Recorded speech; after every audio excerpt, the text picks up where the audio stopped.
शांति। 8 अगस्त अव्यक्त बाप दादा का आगमन हुआ। सामने विदेश के भाई बहने बैठे हैं जिनको बाबा डबल विदेशी कहते थे, क्योंकि एक सभी परम धाम से आए हैं, दूसरा बाहर के देशों से आए हैं। अच्छी बड़ी सभा होती थी ओम शांति भवन में। उन्हें देखकर बाबा कह रहे हैं कि भाग्य विधाता बाप अपने भाग्यवान बच्चों को देख रहे हैं। सभी श्रेष्ठ भाग्य को प्राप्त किए हुए बच्चे हैं। मन में बहुत दृढ़ता है। सभी की रूह रिहान बाबा ने सुनी, क्योंकि जिस दिन बाबा आते थे तो सवेरे से ही अनेक बच्चे बाबा से बातें करते रहते थे। तो बाबा कह रहे हैं सबकी संकल्पों की भाषा सुनी। किसी की कुछ भी भाषा हो, लेकिन संकल्पों की भाषा सबकी एक ही है। वो बाप के पास पहुंच गई। बाप के पास तो सब कुछ स्पष्ट होता है, क्योंकि संकल्प की गति बोल की गति से बहुत तीव्र है। विज्ञान वाले तो बोल की गति को भी तीव्र बना रहे हैं, लेकिन संकल्प की गति सबसे तेज है। लेकिन बाप दादा के रेस्पॉन्ड को तुम तब कैच कर सकोगे जब बुद्धि बहुत स्वच्छ होगी, रिफाइन होगी, बहुत पवित्र होगी, एकाग्र होगी। सभी ने बाप समान बनने के, आगे बढ़ने के उमंग उत्साह के बहुत सारे संकल्प किए। जहाँ दृढ़ता है वहाँ सफलता अवश्य है, और ये भाग्यवान आत्मा की निशानी है कि उसे कदम कदम पर सफलता मिलती है। तो बाबा उनकी उमंग उत्साह की महिमा कर रहे हैं। ब्रह्मा के संकल्प की रचना है सब। ये बात सभी को जानना चाहिए। जब ब्रह्मा बाबा साकार में थे तो शिव बाबा ने उनके द्वारा अनेक ब्राह्मणों को एडॉप्ट किया, शूद्र से ब्राह्मण बनाया। बाबा साकार में ही संकल्प किया करते थे कि एक दिन आएगा विदेश के बहुत सारे बच्चे बाबा से मिलने आएंगे। तो बाबा कहते तुम सब आए हो, तुम सब ब्रह्मा के संकल्पों की रचना हो। इसलिए अब बाबा अप्रिशिएट कर रहे सभी को अपने संकल्पों को शुद्ध करने का विशेष अटेंशन रहता है, क्योंकि विदेशों में वहाँ माया बहुत है। तो बाबा इन विदेशियों की कुछ क्वालिटीज गिना रहे हैं। सभी स्वच्छ और साफ दिल हैं। कोई गलती हुई, कोई बुरे विचार आए, निमित्त आत्मा के सामने या बाप दादा के सामने रखे, हल्के हुए और फरिश्ता बनकर उड़े।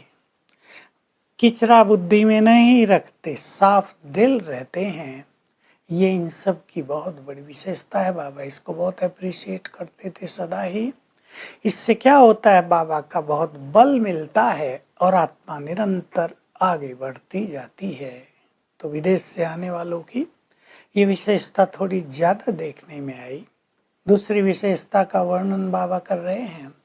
सबको जन्म लेते ही यानी बाबा का बनते ही उमंग उत्साह रहता है, हम सेवा बहुत करें।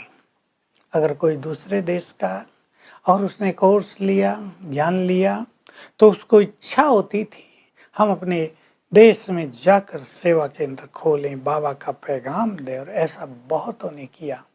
इस उमंग उत्साह पर भी बाबा बहुत उनको दुआएं दे रहे हैं, मुबारक दे रहे हैं, क्योंकि तन मन धन सब बहुत सेवाओं में लगाया। कुछ जॉब भी करते रहे, जो सैलरी मिली उससे सेंटर चलाया, क्योंकि शुरू में तो कोई सहयोग देने वाला होता नहीं था।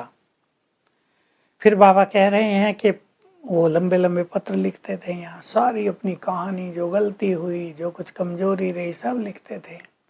10-20 पेज का पत्र लिख दिया, उसे पढ़ना मुश्किल होता था। तो बाबा कह रहे पत्र छोटा सा लिखो, ओके, या कुछ गड़बड़ है, छोटी सी, ओके नहीं हो। तो बाबा के पास पहुंच जाता है। बाबा के पास तो आपके संकल्प ही पहुंच जाते हैं। सेवा पर चलने वालों को बाबा बहुत उमंग बढ़ा रहे हैं कि तुम सेवा के पीछे नहीं जाते हो, अब सेवा परछाई की तरह तुम्हारे पीछे आती है। जैसे कहीं लाइट होती है तो परछाई पड़ने लगती है दूसरी तरफ, तो तुम भी जब डबल लाइट रहोगे, बहुत गुह्य रहस्य है, तो सेवा परछाई की तरह तुम्हारे पीछे आती रहेगी। तुम्हें सेवा के पीछे भागना नहीं पड़ेगा। सेवा को बढ़ाने का ये सबसे सुंदर साधन बाबा ने बता दिया, बी डबल लाइट। तुम्हारे पास अथाह खजाने हैं। सेवा के संबंध में दूसरी बात कह रहे हैं, ज्ञान का खजाना है, शक्तियों का खजाना है, पवित्रता का खजाना है, खुशी का खजाना है, प्यार का खजाना है। सेवा भी किसी को स्नेह स्वरूप होने के कारण मिल जाती है। कोई बहुत स्नेही होते हैं, बड़े स्वीट बोलते हैं, अच्छा व्यवहार करते हैं, उन्हें भी सेवा मिल जाती है। किसी को किसी योग्यता के कारण सेवा में आगे बढ़ने का अवसर मिल जाता है, तो किसी को वरदान के कारण सेवाएं मिल जाती हैं। तो सेवा का बाबा स्वरूप बता रहे हैं, तुम्हारे भंडारे सदा भरपूर रहें, देने का अखुट भंडार सदा अखंड दान के रूप में चलता रहे, कोई भी तुम्हारे द्वार से खाली न जाए। किसी को शांति मिले, किसी को सुख मिले, किसी को शक्तियां मिले, किसी को ज्ञान मिले, इसको बाबा सेवाओं का बहुत सुंदर स्वरूप दिखा रहे हैं और याद दिला रहे हैं, बच्चे सदा याद रखो, बाबा मेरे साथ है, हर कर्म में वो मेरे साथ है। बाबा के सामने अपने मन दर्पण को स्पष्ट रखो, तो उनकी इन विशेषताओं से हम भी सीख लें। अपने संकल्पों को शुद्ध करने का एक दृढ़ता हमारे अंदर भी होनी चाहिए, और कोई अशुद्धि आ जाए तो उसे और नहीं तो बाबा को सुना दो, लिख कर दे दो, अपने मन को हल्का कर लो, तो निरंतर आगे बढ़ते चलेंगे। और सेवाओं में देखिए, विदेशियों ने विदेशों की सेवाओं को बहुत आगे बढ़ाया था, तन मन धन लगाया, खुद भी कम पैसे से अपना कार्य चलाया। हम भी ये सीखते हैं कि बाबा के कार्यों में हम निरंतर सहयोग करते रहें। वरदान है, मनन शक्ति के द्वारा हर पॉइंट का अनुभव करने वाले, शक्तिशाली, माया प्रूफ और विघ्न प्रूफ भव। तो जैसे भोजन हम खाते हैं, उसकी शक्ति को प्राप्त करने के लिए हमारी पाचन शक्ति बहुत अच्छी होनी चाहिए, वैसे ईश्वरीय ज्ञान को अपना अनुभव बनाने के लिए मनन शक्ति की बहुत आवश्यकता है।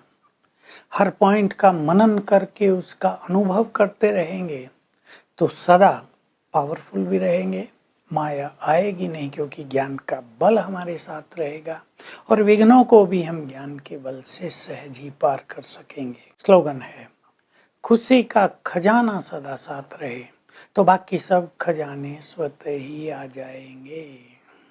तो आज हम सारा दिन अभ्यास करेंगे, मैं बहुत बहुत भाग्यवान हूँ, मेरे जैसा भाग्यवान कोई नहीं, स्वयं भगवान मेरा साथी है, सिर के ऊपर छत्र छाया है।